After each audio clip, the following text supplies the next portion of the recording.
मोठ्या प्रमाणात सोशल मीडियाचं ट्रॅकिंग करून ज्या लोकांनी ही घटना घडावी किंवा ही घटना ॲग्रिवेट व्हावी म्हणून पोस्ट केलेली आहे त्या सगळ्यांना दंगेखोरांसोबतच सहआरोपी बनवलं जाणार आहे। कारण त्यांनी सोशल मीडियाच्या माध्यमातून हा दंगा भडकवण्याकरता त्या ठिकाणी मदत केलेली आहे, त्यामुळे त्यांच्यावरही कारवाई केली जाणार आहे। जवळपास 68 पोस्ट या आतापर्यंत आयडेंटिफाय होऊन डिलीट झालेल्या आहेत आणि त्यांच्यावर कारवाई झाली आहे।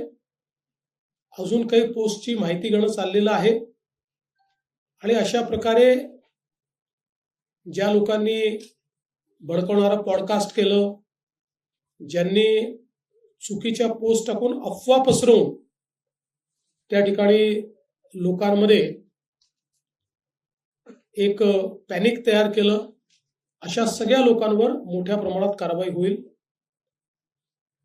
ज्या लोकांचं नुकसान झालेलं आहे, गाड्या फोडणं, काहींच्या पार्शली गाड्या फुटल्या आहेत, त्या सगळ्यांना पालकमंत्र्यांनी स्वतः लक्ष घातलेलं आहे।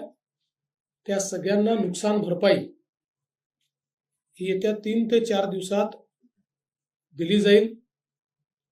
आणि आता जो काही आपण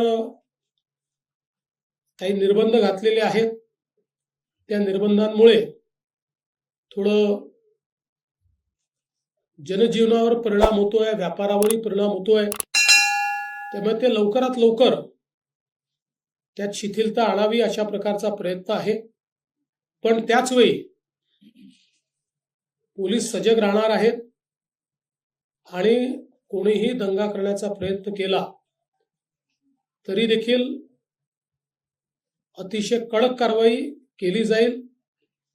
आता जे काही नुकसान झालेलं आहे हे सगळं नुकसान दंगेखोरांकडनं वसूल करण्यात येईल, त्याची सगळी किंमत काढली जाईल आणि ते दंगेखोरांकडनं वसूल केलं जाईल आणि दंगेखोरांनी ते पैसे भरले नाहीत तर त्यांची प्रॉपर्टी विकली जाईल।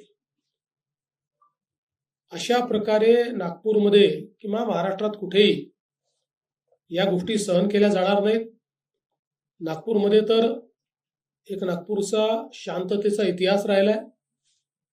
1992 नंतर नागपूरला कधीही मेजर अशा प्रकारचा इन्सिडेंट झालेला नाही, छोटे मोठे झाले असतील। आणि म्हणून आता जर अशा प्रकारे दंगेखोरांना सरळ केलं नाही तर त्यांना अशी सवय पडेल, म्हणून याच्यामध्ये कुठलाही टॉलरन्स हा पोलीस विभाग करणार नाही, तशाच प्रकारच्या सूचना पोलिसांना दिलेल्या आहेत।